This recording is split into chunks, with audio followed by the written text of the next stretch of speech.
Welcome to the Grant Writing Expert Podcast. Today's guest is Persis Loomis, a grant consultant with a unique perspective shaped by her early work at the National Park Service and her current focus supporting museums, libraries, and arts organizations across California.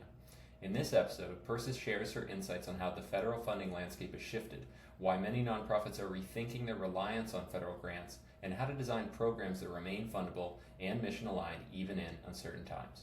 If your organization is navigating funding instability or planning ahead for 2026, this conversation offers timely, practical advice you won't want to miss. Let's dive in. So Persis, thank you for being here. Can you tell me more about how you got into grant work? Yeah, sure.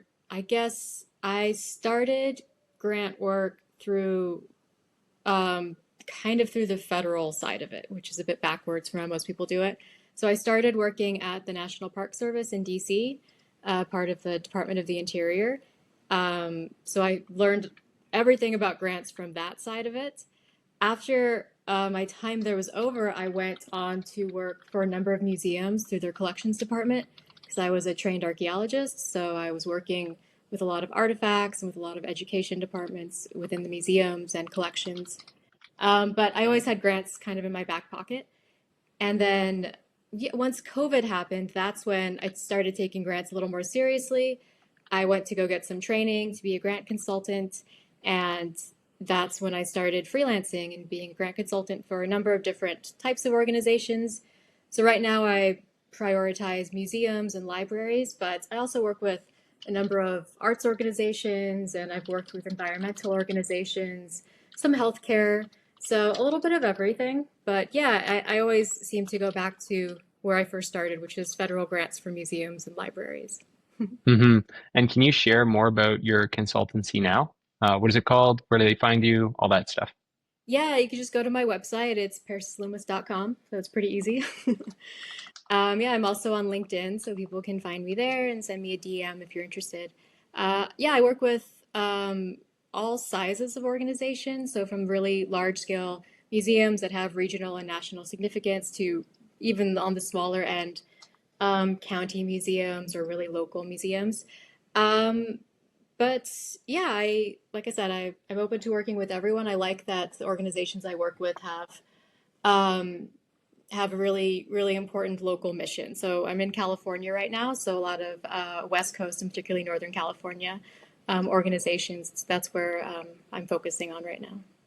Right on. Mhm. Let's talk about federal grants, which is on the top of everybody's mind right now. Yeah. How have federal grants and the shifts there affected your clients? I'd love to dive specifically into museums and libraries as well, but for all your clients too. Yeah, I mean it's been huge.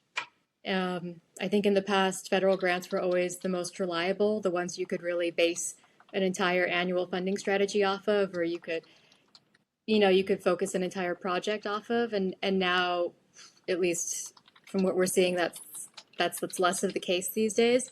So I think we're trying to force to be a lot more flexible with funding and look at in a lot more look in a lot of places that we didn't have to look before. So I don't know. I can give you some examples, I guess. Um, at the end of last year, I did a couple of funding strategies for one very large library and a pretty large arts organization as well. And we were looking at going after each of them 2 to 3 additional federal grants that they had a really good chance of winning. That was really going to expand a lot of their project reach, really help a lot of people in the community, and also prepare them for things like oncoming climate change and preparing a lot of their collections for that. Um, so we had done all this kind of groundwork to get ready, and of course, come January or February, that just all got turned on its head, and everyone went from really kind of I don't know, I feel like it was a much more expansive time to being much more, it was just everything just kind of went internally. And instead of looking at ways to reach more people, they were just looking at trying to keep the lights on, really trying to maintain the staff that they had and the programs that they had. hmm Can we double click on what you meant when you said they went internal and we're just trying to keep the lights on? That seems like an interesting response when funding, like the opportunity to get funding, gets pulled away. Why do you think they responded that way? Um, yeah, because I mean, the programs that we had designed were based entirely off of getting that federal funding.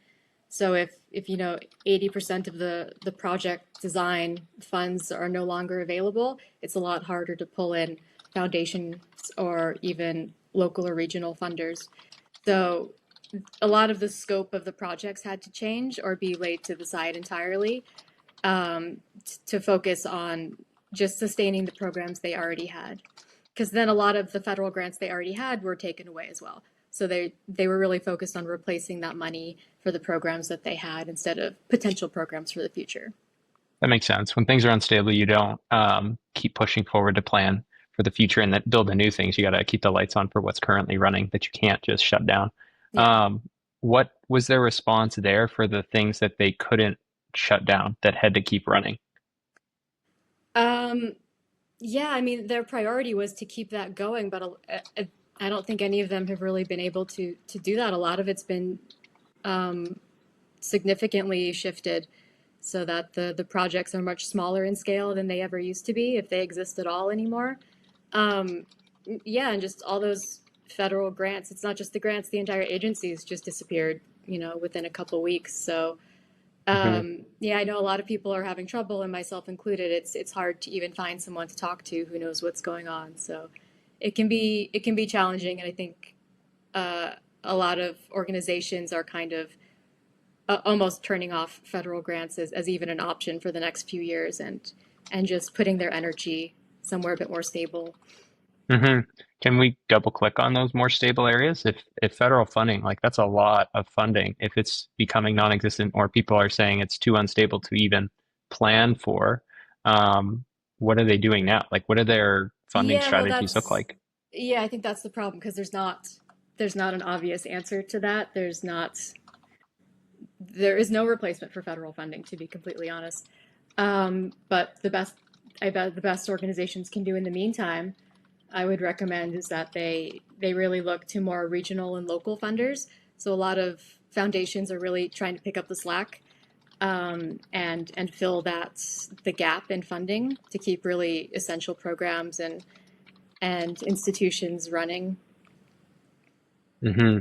Um, did you have to deal with this with a client that you're working with right now? Like, was there a curveball that hit you with your work and you had to change, or was this something that you're hearing from previous clients that you had?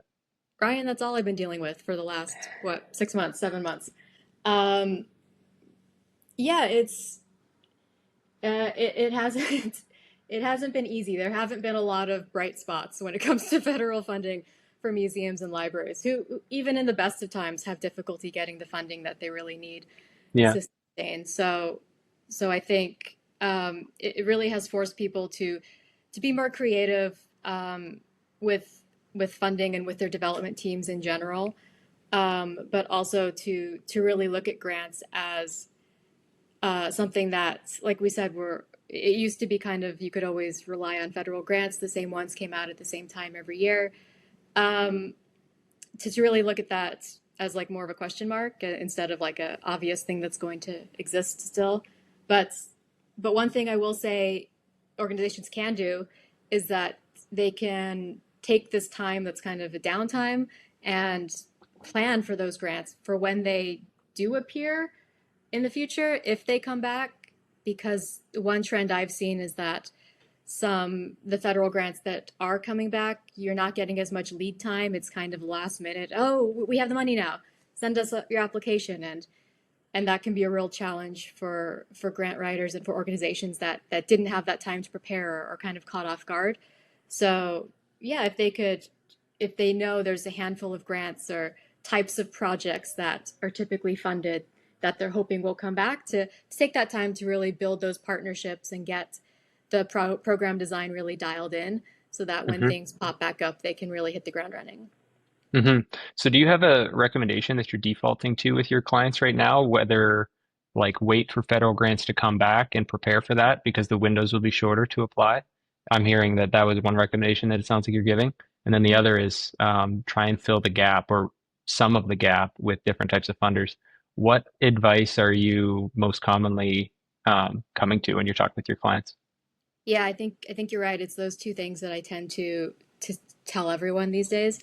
In terms of looking for other funders, there's, like I said, a lot of foundations that are looking to give some extra money, but I really think it's going to fall back on the founders, or sorry, the organizations that you have the most Hmm. kind of the best quality of like a relationship with. Um, and if you don't have those, I think that's a really great place to put a lot of time and energy into, is local regional funders, because they're going to be the most invested in the community and the people around you who your organization will serve. So that's, hopefully that can be like a fail safe in the future if federal funding continues to be disrupted, or if that continues to be an unreliable source. Maybe local funders would not have maybe the quantity that you would need at the federal level or be able to get, but at least be able to tide over essential systems. Hmm. When you Yeah. work with your clients and you think of the teams you're with, are they prepared to switch from applying for federal grants on like a cyclical basis every year at the same time and transition to something totally different, going after, like you said, the local and regional funders? Are they prepared to make that switch? Um, in some ways, it's kind of a down switch or like a downgrade, because federal grants take up so much time and there's so much planning involved that to do anything other than that is a lot easier. Yeah. um, but I guess is less reliable in a way, or it's more it's more up to chance. And even when you have museums and libraries, which I guess we're talking about now, it's a lot of times it can be difficult with local funders who are more interested in funding, maybe issues of homelessness or mental health, who see more like priorities in other organizations that potentially they're thinking museums and libraries are kind of on the back burner. That's another huge challenge, um, is to make, or to have the funders, I think, really understand or get down into that these are essential systems as well. Which, and I guess my response, or what I would say to an organization who had that issue, is that the best way to do that is to partner as much as you can with outside organizations that possibly you wouldn't think you have a lot in common with, but that could, maybe your reach could be a lot greater and you could help a lot more people, and that's an easier sell sometimes, at the foundation level. That maybe is not so common, or it's a bit differently done at the federal level. Hmm. Do you have an example of a museum or library that did that kind of partnership to open them up to be available for foundation funding? Well, I'm working with a museum right now, and one of their priorities, um, well, their original priority was really like a big capital campaign. Like they needed a new building and lots of renovations and things like that, Hmm. which was going to take a lot of federal money. Um, and we've kind of shifted to trying to fund more school programs for them that reach out to the local kids and allow them to come into the museum and view the exhibits and get excited about history that way. So, I guess that's another trend I'm seeing, is that the really big projects, which is what federal money is for, right? The really big essential stuff, that's having to be postponed or put on the back burner a little bit. Hmm. Do you have a rule of thumb when you're working with your clients? Is there trying to change the way they design their grant fundable projects? How are you thinking about advising them? Yeah, I mean, just in general, my rule of thumb for anyone is design the program first and then find the grant after that fits it. Um, Why is that? because it's it's a lot.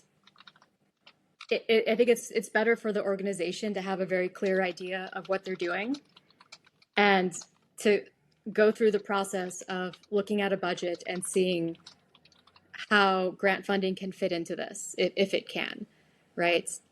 So that you can have multiple people fund one project. Um, when you're trying to do it the other way around, you get the grant first and then you're trying to make the program fit in. It often gets more confusing. You're trying to make it exactly what they want, whereas a lot of times what funders want to see is that this is a program that really fits you as an organization. and that you've thought about, and that is happening regardless of whether they commit or not. That's really big. So that there are other people involved, and it's it's kind of happening no matter what, and we just need their buy-in as like a last ditch thing. That's an easier sell sometimes than saying we're going to do exactly what you want and we want you to fund the whole thing. Like that often doesn't really work.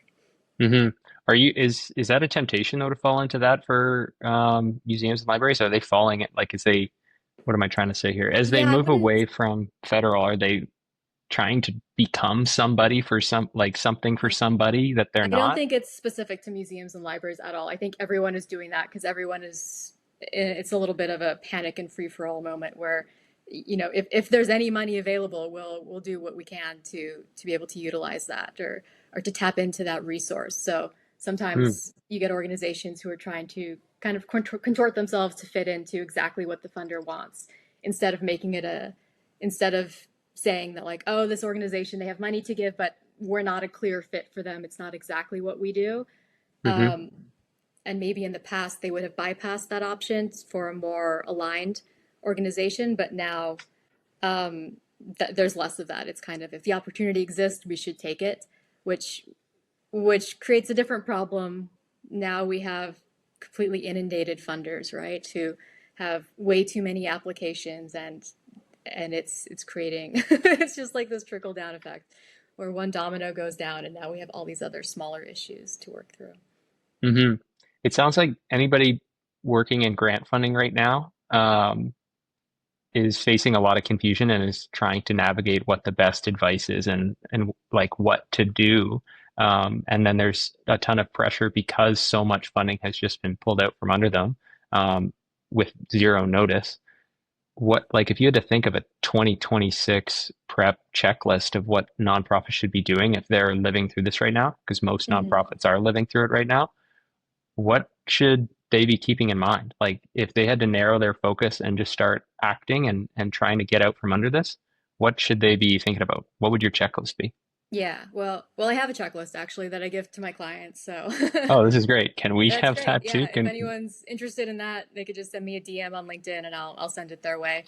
Um, but yeah, the checklist really it has a lot to do with um, partnerships and planning the project. So a hmm? lot to do with getting the logic models sorted, getting your relationships really strong, and making sure everyone's on the same page. Um, and kind of like what we talked about earlier, getting the project just so dialed in that it just makes so much sense. It's an easy yes for people to fund. hmm Can we talk about some of the specific things on your checklist if you're willing to share? Because I would love to go through some of them and then actually like allow nonprofits to access it Yeah, through you if possible. yeah. It's really it's pretty. Well, it's a lot. It's a big list, but it's really just everything that you could possibly need for federal grants in this day and age. And yeah, in 2026, um, yeah, I don't know. I keep harping on this partnership idea, but I think I can expand on that a little bit and say I'm not just interested in having organizations partner with similar organizations. I want them to really think outside the box and think maybe even outside of their community or internally, like museums or libraries collaborating with universities, with schools, maybe with something like in the tech sector, maybe with environmental organizations. There's always some sort of project that can be done collaboratively that can just expand your reach and make it a unique option that can help so many more people. So I think yeah, just maybe even talking to organizations about going to these like local nonprofit meetings and seeing who you can collaborate with and building federal projects and logic models together. Kind of just something has to be done a little bit differently. And so yeah, the checklist kind of walks through like what that process would look like. It sounds like you're feeling really, for lack of a better word, like you're feeling really bullish on partnerships as a Yeah. salute or like a really good response to losing federal funding. Is that true, or I don't want to put words in your mouth? Um, a little bit. I think kind of like what you were saying earlier, we're in a little bit of like a no man's land here. It's really unclear what is coming down the pipeline. So I think that's just partnerships is one thing that I know can always strengthen a grant application. Um, so at the best times, at the worst of times, you're never going to go wrong with getting an extra partner, or even investing in relationships with funders at the federal level or at the local level. So maybe that's more what I'm trying to say is it's all about, it all comes down to that relationship that you have. So getting out and talking to people, that's the best way to do it. Hmm. I feel like I might be almost like beating a dead horse with this, but we get so many questions about what to do with federal grants being pulled out from under them. Um, if if I was a nonprofit coming to you saying I just lost a significant amount of funding, federal funding, and now I'm shutting down a project or a program that I was going to run because the money's no longer there to make it happen. Yeah. And I said, what do I need to do? Do I need to build partnerships? Do I need to start looking like, do I need to open instrumental and like get 300 matches and just go nuts applying to every single one?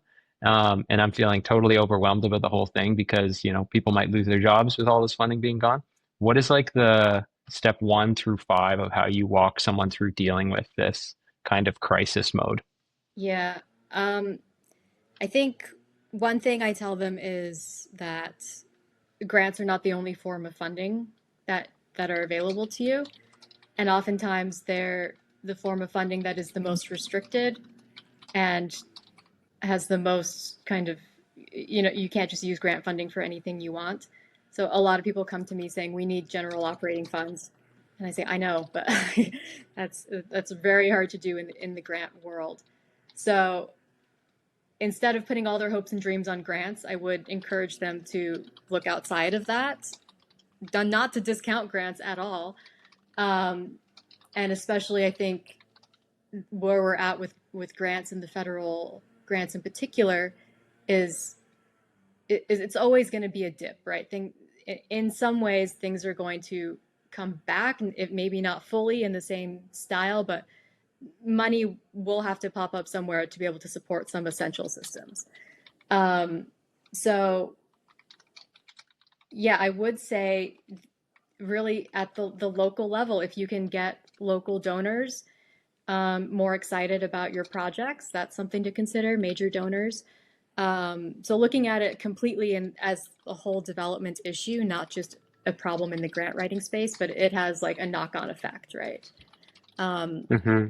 so there's not, I mean, I want to just give you like the easy answer and say this is clearly going to fill that hole, but it's not. So everyone just has to kind of get creative as to what your priorities are for your projects, what exactly it's going to take in terms of budget to fund that, and really start from there. Say how can you support yourself for the next year with what you're doing right now. Hmm. Um, it's good advice, and I like that you're not letting me pigeonhole you into the one perfect answer. As much as we all love like just do this and you will be fine. Yeah. The situation I think is way more nuanced than that. We're coming up here on time, but I want to ask, looking forward. You've mentioned a couple times how like this is a dip, this is a temporary thing, but then still things might not go back to what they once were.